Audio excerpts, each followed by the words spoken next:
Hello, everyone, and welcome to the Velero community meeting / open discussion. Today is August 24th. I'm Jonas Rosland. I'll be your host tonight. We got a bunch of attendees. If you haven't added your name to the attendee list yet, please do so. We're going to kick off with some status updates and then dive into discussion topics. And then lastly, per usual, we'll have some contributor shoutouts. So with that, I'm going to start with Daniel. Yeah, I have some update for the PR for Velero debug implementation. I resolved all. First of all, thanks for the review by Bridget and Dave. I resolved all their comments, and Bridget gave me the approval pending for Dave, who's on PTO. Hopefully, this PR can be merged after Dave is back. After that, I will write up another PR to update the design proposal accordingly, because they have some latest suggestion to change the behavior. And I will write up another PR for the end of the test.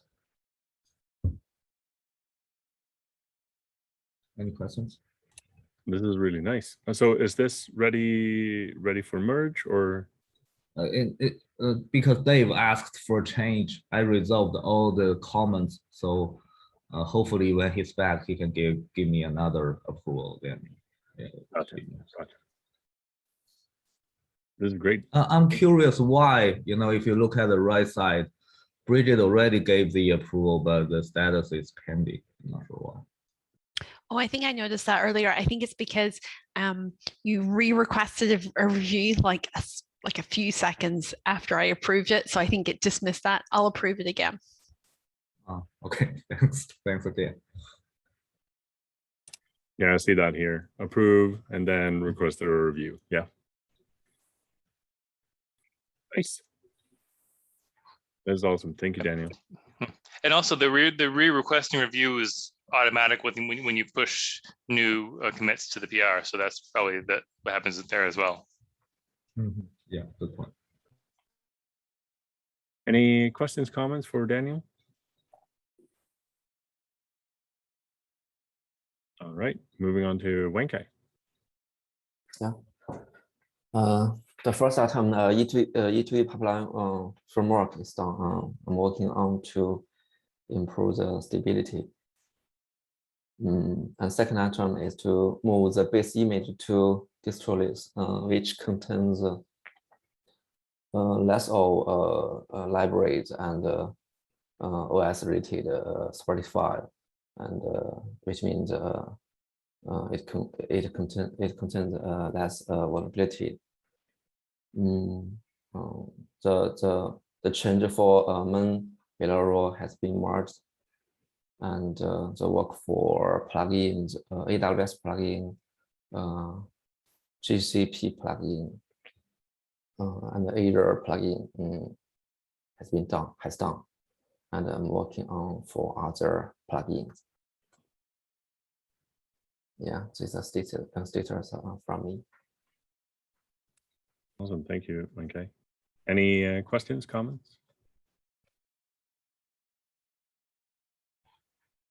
I got one question. So there are other projects, and they're also looking at moving their base image to something else, perhaps distro-less. Have you run into any specific issues with changing the base image here? No. Velero is relatively simple. It's just a Go binary, so that's the minimal dependencies. Fantastic. Great. Thank you, Wenkai. Next up, Bridget. Hi, everyone. I don't have a huge amount to report. A lot of last week was spent doing kind of internal work, but I've been kind of gradually trying to make my way through the PR review backlog. So we had a session last week with the team to try and get through some of the PRs. So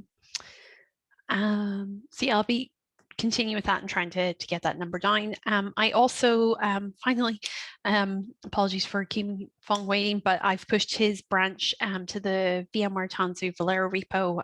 So he'd started work on implementing the new plugin versioning changes. So that's now on the VMware upstream repo. So we can start to collaborate on that. So I'm going to be starting to contribute some changes there. Oh, Fong, you're on the call. Excellent. Sorry, I didn't have the full list up. So yeah, so that branch is now up there. So we can start contributing on that together. Thank you very much again for the changes there.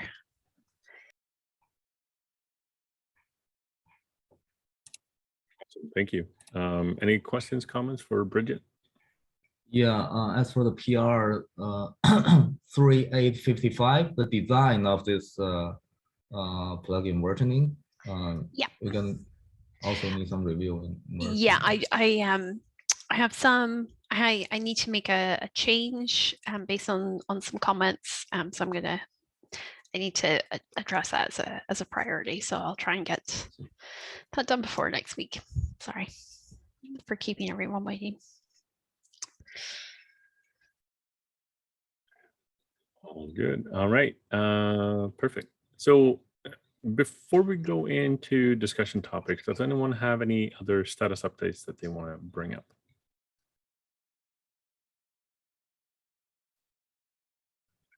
So we do have a shout out here. We do have a new roadmap for 1.7. I was wondering if Eleanor wanted to talk about the roadmap. Right. Well, I would add, well, that roadmap is really the one that I presented. I presented it quite a long time ago, and it just took me forever to get it merged into Git. It's all on me with Git errors.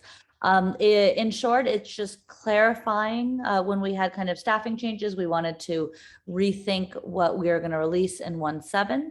And so this is just making official what we've been talking about for a while. So as you can see here in the upper part, the lower part, well, here in the upper part, basically we're describing what we are still hoping to get into 1.7, what we've heard folks talk about. And then below are the things that were potentially going to be in 1.7 that will have slipped just because, as everyone knows, we've had different developers in and out. So yeah, and the other thing, Colette, I would say is we are starting to think about 1.8. So please let us know if there are particular things that you were hoping to see in 1.8, and perhaps Jonas, you can tell me, but perhaps maybe next community meeting, would we want to devote a little time to 1.8, or maybe not next community meeting, maybe in 2 community meetings, something like that? Yeah, for sure, for sure. Do you want to put that on the agenda for mid-September or so? Perfect, perfect. That sounds great. So, yep, and just to clarify again, we actually, maybe one of the engineers can make sure I'm correct. I believe we're aiming towards late September for 1.7. And I believe 1.8 will be about 3 to 4 months after that. So late December, early January, something like that. But don't hold me to those dates yet. We haven't really discussed it as a team. So just as you're thinking for 1.8, think about in the next, December, January, something like that time frame, but subject to change. And yes, I will put it on the calendar. Thanks. So I wanted to briefly talk about, the community engagement health checks that we do for open source projects here at VMware, and for open source projects where we have community managers as well. I presented this to the team last week. So the gist of it is essentially that Velero is very popular and very much used within the Kubernetes ecosystem. I showcased a ton of new adopters of Velero within the past 6 months, that I've done announcements, blog posts, documentation, and so on for how to utilize Velero in their cloud environments or in their products. Super, super cool. I'm going to share a list of a bunch of articles here in the notes later on. We also saw that we had 33 different organizations contribute to Velero within the past 6 months, and roughly 200 contributors in total for issues, PRs, and actual code. So a ton of contributions, really fun to see. The community is absolutely rallying behind Velero here. So it's really, really cool to see. We did find a few things that we wanted to improve on, and one of those is to have a proper getting started guide. Our getting started documentation is a little scattered. Maybe it's a little wrongly named as well. So we'll work on making sure that the documentation is clear and concise and it's easy to follow. Another thing that we're also going to do is to look into these new adopters and find out how they're using Velero, get their feedback and things like that. So I'll be working with Eleanor on that as my plan. To get their feedback in, especially now for 1.8 would be super nice. And then I'll be more involved as well. You might have seen that I kind of dropped off a little in Slack and so on because I was ramping up my team members to do other community efforts, but I'll be dedicating more time to Velero too. So, yeah, that's the gist of it. Super quick, just explanation. Everything looks really good. Velero is definitely poised for a bright future.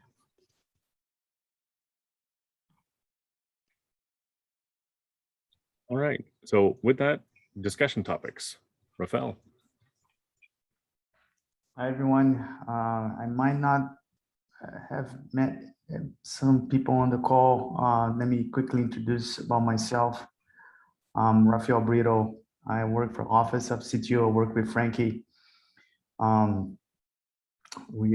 love Velero. We are attached by the hips with Velero. We're doing some great stuff here at VMware, doing a lot of migrations, and that's why we are proposing new hooks.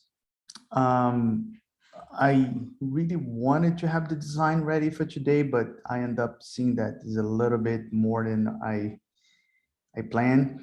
But let me just state the problem, or we shouldn't say problem, but the opportunities, right? What we are having and what we are proposing, how to solve it. So basically, Velero is a backup and restore, as everybody knows, but time goes by, Velero is really the migration framework as well, right? When I say migration, that means that you take a backup in one cluster and take a restore to another cluster.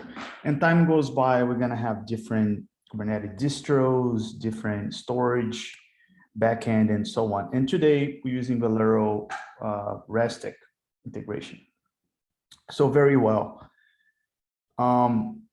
What we see the opportunity here is creating hooks, plugin hooks, not differently what we have today, which are triggered by resource selectors inside of the restore, inside of the backup.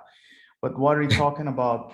It's hooks before the backup starts.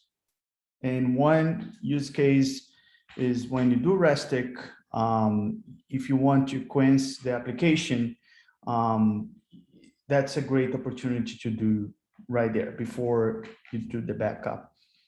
Of course, there is the pod hooks. I even bring that, we continue to use that, but we observe that not everybody takes advantage of that. So if you want to create like this hook before backup, then we can invoke a custom plugin that then scales down your application. Same thing for post backup hook. For example, if you want to restore this workload, is one example. And same analog for restore. You want to do a pre-restore hook in a post-restore hook. I'm not suggesting this PR to do those plugins. I'm just proposing the hooks for now.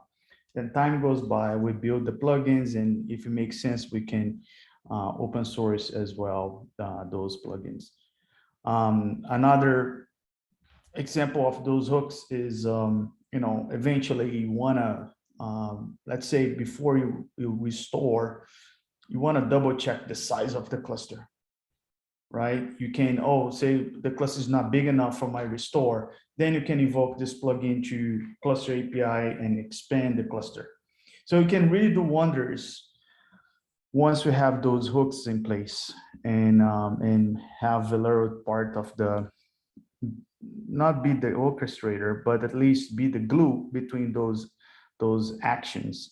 Of course, you can do all this outside of Velero, but having the hooks gonna empower, put this under the umbrella of Velero to trigger those events. Does it make sense? Yeah, I think it makes sense. Have you discussed it with Dave? Yeah, I have also had this feeling that this may be put out of Velero. It should also work. Could you explain why, I mean, in your proposal at least, explain why the current hooks cannot help you and why you think this should be part of Velero? Absolutely. So imagine, let's do the use case number one, which is REST. I want to quench the pods. So today the backup action, backup item action, right? It happens during the backup. So at that point, my backup already serialized, created the tree of my objects to take the backup.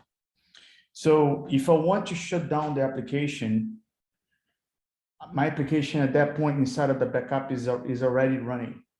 I cannot just say, hey, shut down my application, kill my pod, make replica equals 0, and restart the application. I don't think I can do that today. And plus, I like to do this plugin to run once per backup, not per item. Because today you have to specify what item you're gonna invoke the so I don't want to run I want to run by backup. Yeah. If I'm backing up a namespace that has, I don't know, 3 deployments or PVs and PVCs, I just want to just scale down the whole thing inside of my namespace.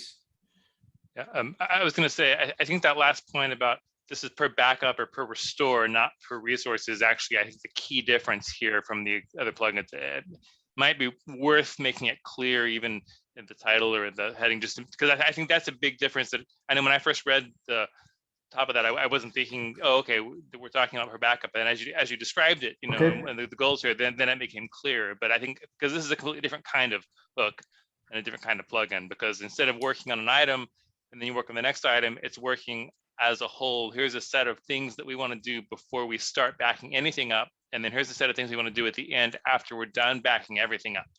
Yep. And the same with restore. Exactly. I'll change the lingo. I promise the design gonna be much better written. The verbiage, you're gonna put more color on a couple use cases, and but the really the goal of this is just create the hooks, right? Not putting capability beyond the hooks. Right. So with your intention with this, are you imagining where the items or the resources that you're going to be operating on, is that something that would be configured in the backup? Like, for example, adding new fields to the backup spec to say, quiesce everything, or like scale down all of, I guess, specific set of items? Because I'm just thinking about the kind of the current item action plugins that we have. They're kind of they're fixed in terms of like the resources that they operate on and the selectors and so on. My plan is there is an interface. So let's say pre-backup action will be the interface. You just receive the backup. You register a plugin that to be executed after the object backup is new, but before is in progress. Okay.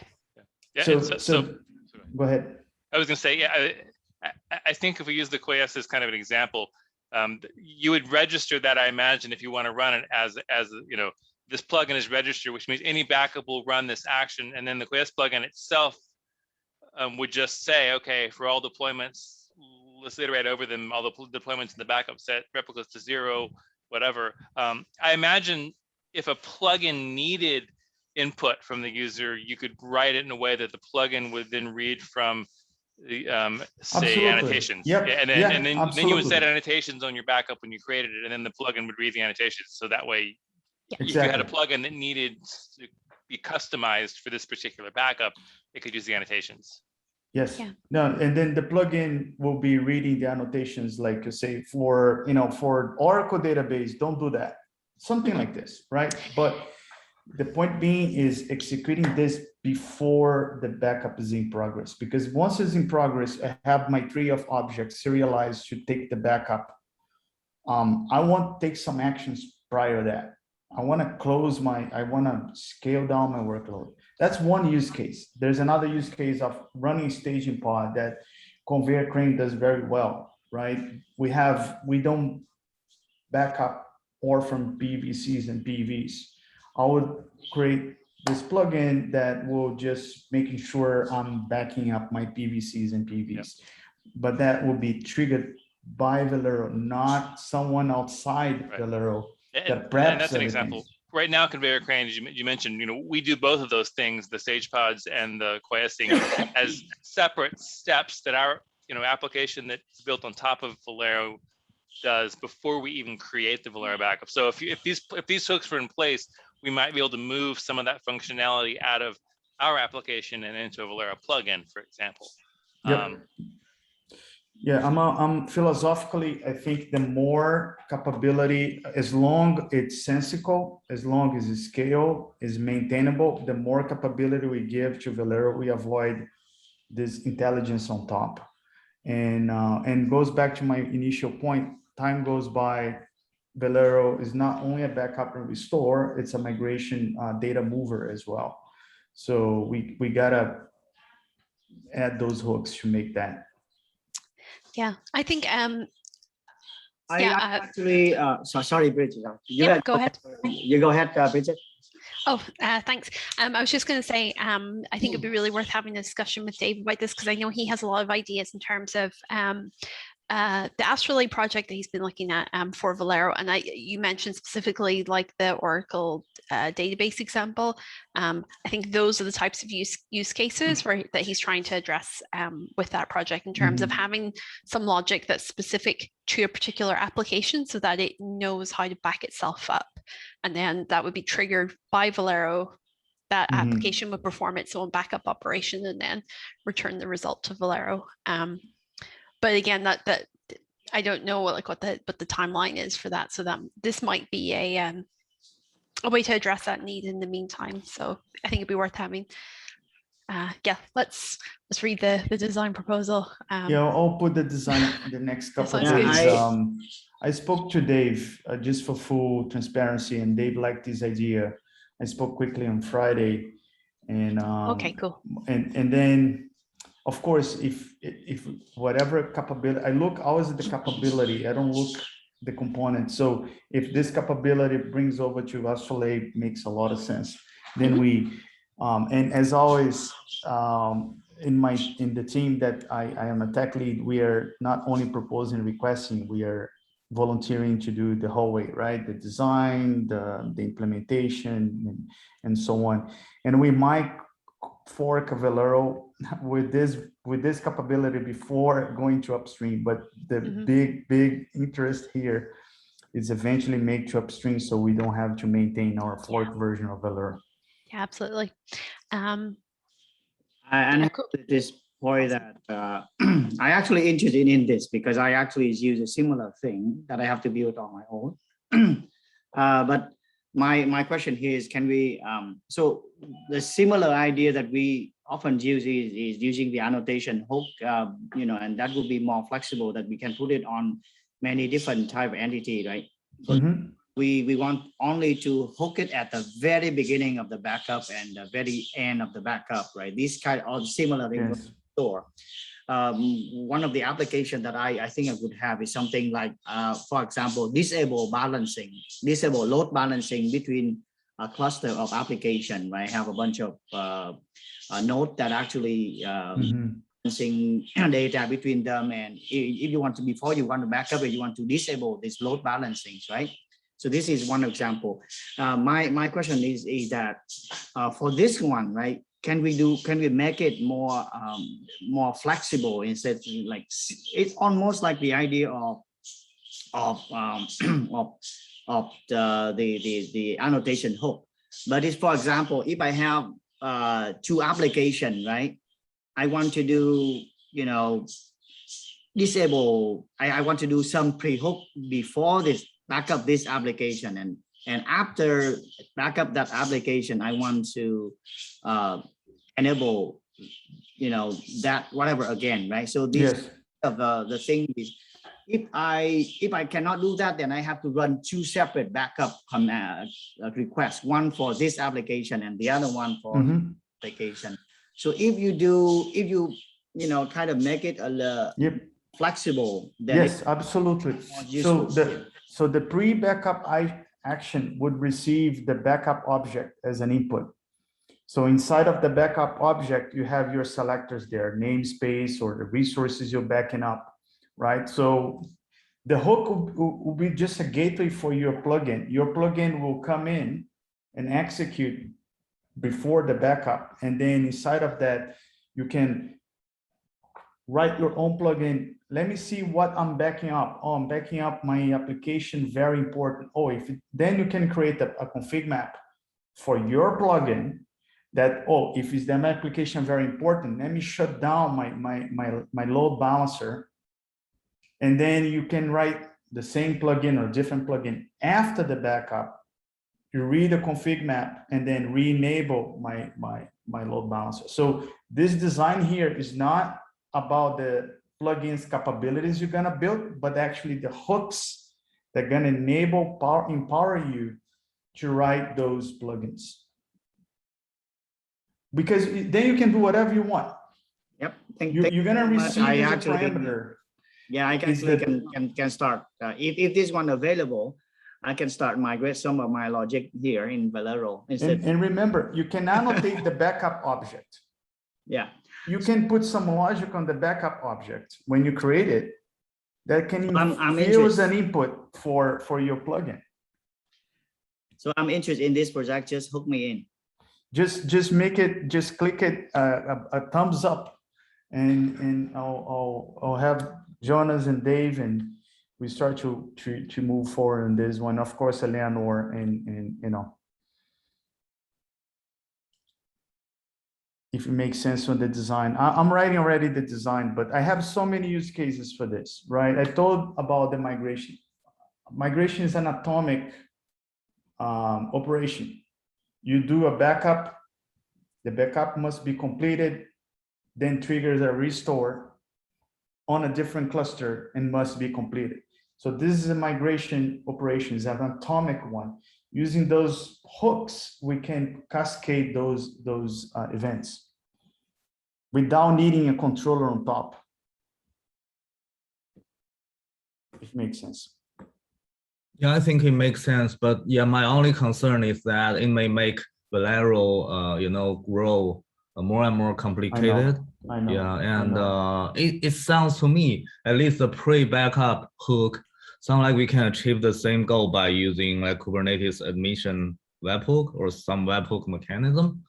But yeah, I'm you know, waiting for the proposal, and we can discuss together and make decision.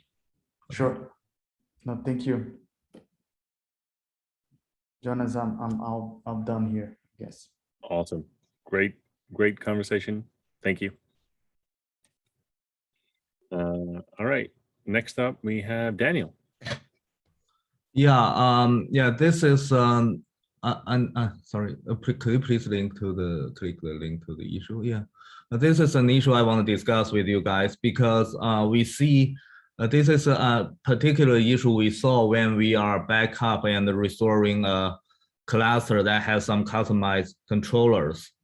And when you restore a CR, if there is a controller or operator running, when the CR is written to SCD, the code in the operator should maybe triggered, and that's not expected because when we are doing a restore.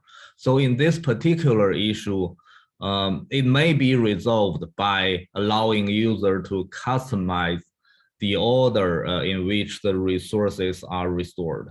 We can restore the CR first and restore the controller, the pod for the controller at last, so that the controller will not be triggered when the CR is being restored. But when you think of it a little bit more, the whole mechanism is still problematic. What if we are restoring the CR to an existing cluster? Where is a controller to handle the creation of the CR? So I want to kick off some discussion, especially with Scott, because I know you work for Red Hat and you use operator extensively. So what's your ideas regarding handling such situation? How do you bypass the code of operator when you're restoring a CR? Yeah, unfortunately, operators is one of those areas we really haven't resolved yet. And I'm very interested in the question here, but I think on our side, we don't really have a good solution yet either for this. So I really haven't. We've been dealing with kind of workloads kind of at the application level with migrations. We really haven't done a lot yet with migrating and backing up operators. So it's certainly a question we thought about, but I really don't have an obvious answer right now as to the best approach here. I believe I have raised similar questions. I think a few weeks ago about when I restore an operator related namespace in OpenShift.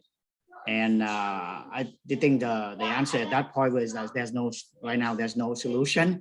But yeah.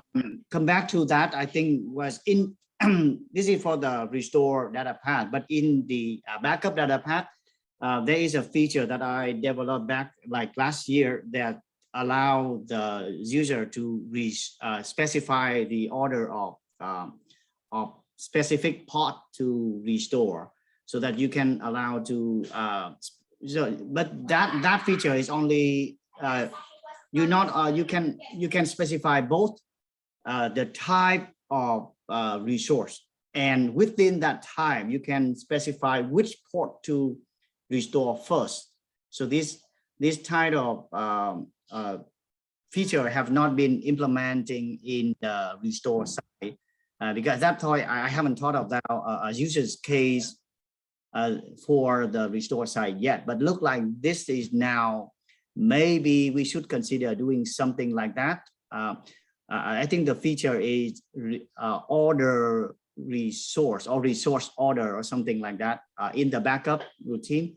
The idea is that the implementation behind that is that when we do backup, we collect all the items, and then we base on that order resource, we reorder them, we sort them in that specific order, then we run the backup. So when the backup running, it will be executed in the order that we sorted.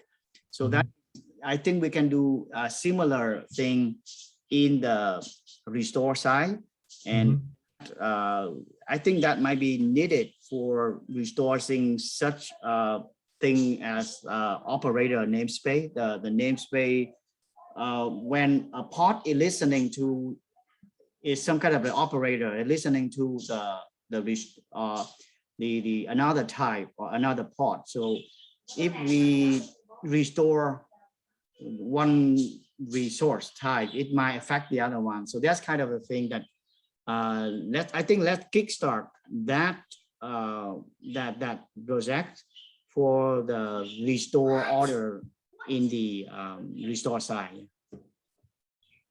But my point is, even we allow, even the Velero provide the flexibility for a user to customize the ordering in which resources are restored, there may still be problem. For example, if I only restore one CR to a target cluster, and in that cluster there is a few controllers listening to the change of this kind of resource, then there seems no way we can avoid the code in the operator or controller from running. I can think of the only way, but that will require some change in the code of controller. For example, we can add an annotation to the custom resource, but we need to change the code in controller to recognize that annotation and bypass the code so that it doesn't handle it. That may be a way. A Right. few weeks ago, I think Scott or someone raised an idea of running some kind of API command before before executing restore of that specific type. For example, if before we restore a type, we run an API command to disable these operators that operate on that resource. And then after we restore it, we enable back these you know, operators or something like that. I think Scott or someone mentioned that. It wasn't idea. me, but there's a couple of things I would say to that. One is that if we were going to go down that route, this new hook type we were just talking about might be a way of doing that disable. You know, the kind of a pre-restore, you know, this pre-restore hook, and disable it, and then but the other thing that this would probably depend on the operator, because disabling the operator, creating a bunch of CRs, and then re-enabling the operator might see these new CRs that it didn't know about later and then act upon them, which you may or may not want. I mean, that's, but I'm not sure if I mean, being able to disable and enable the operator could help you, but that depends on how the operator behaves when it sees new CRs when it starts, because it may be configured to look for all new CRs that were created while it was down, and deal with those. Yeah. I don't know that there's an answer there other than, again, modifying the, I mean, it may depend too on what you want to do, because depending on the operator, you may want the operator to act upon these CRs that you create, and then you may not. I mean,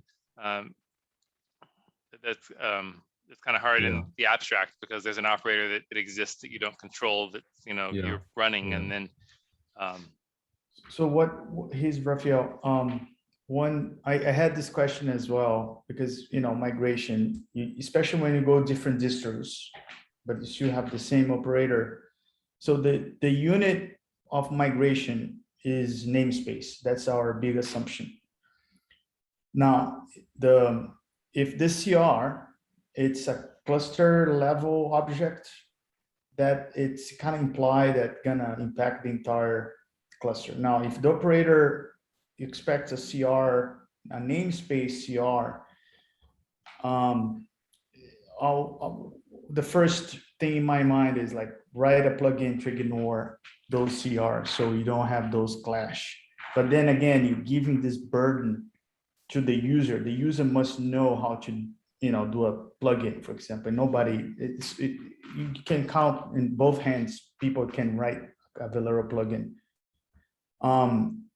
Now, what be kind of interesting if we debate, if we come up with a standard Velero annotation on those CRs, right? Annotation, Velero restore equal true, right? It's a standard annotation, regardless on the metadata, regardless of the CR.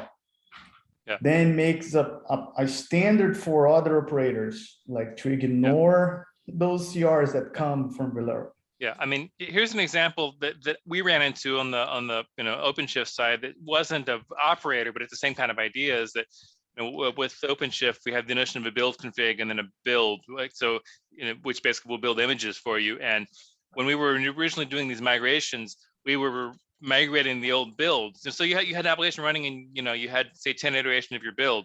When you migrate these build resources into the new cluster, it was kicking off 10 builds for old things that we don't need anymore.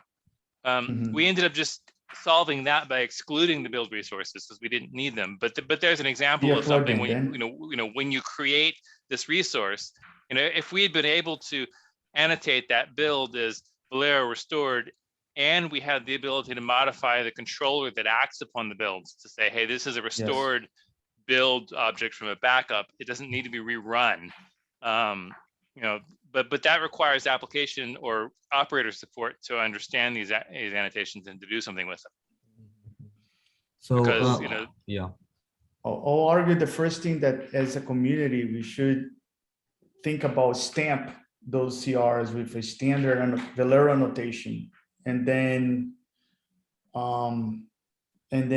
divulge to queue builders, the operator SDK of the world, and work with their community. Like, listen, Yeah. you know, ignore those Yeah. if you want.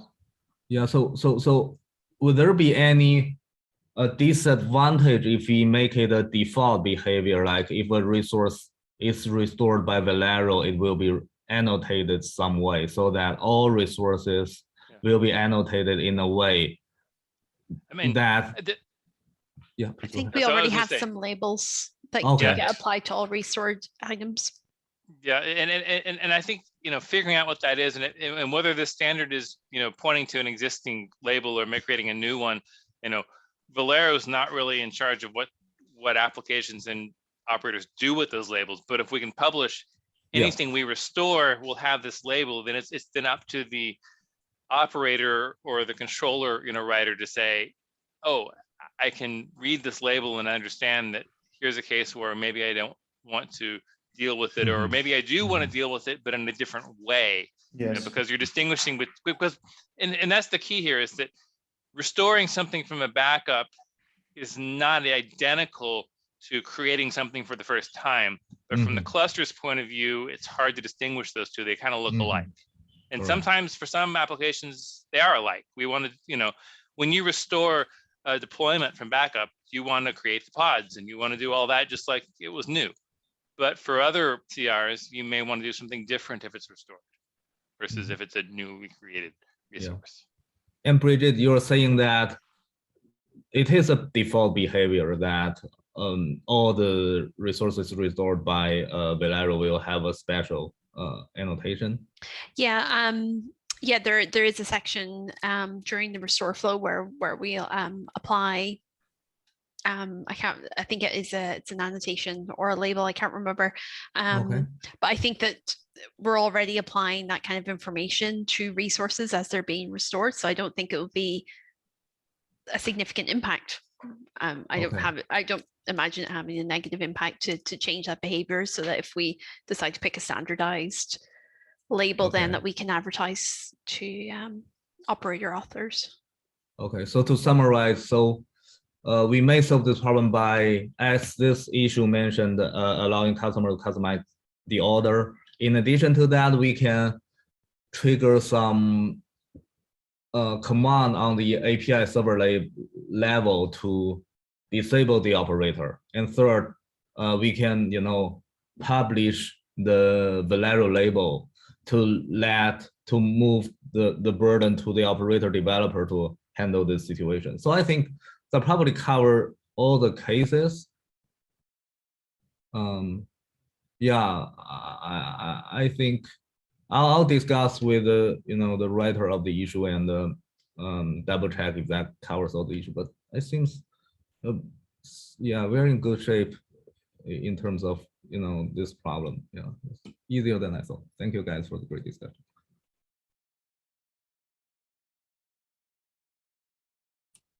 All right, awesome. Does anyone have any other discussion topics that they want to add for today? All right, then let's dive into contributor shoutouts. The first one is from Jack Liu, fixing log print error using a wrong bar name. Thank you for that. Thank you for that, Jack. The next one is from Eleanor. So the 1.7 roadmap. Thanks for that, Eleanor. And the last one, no.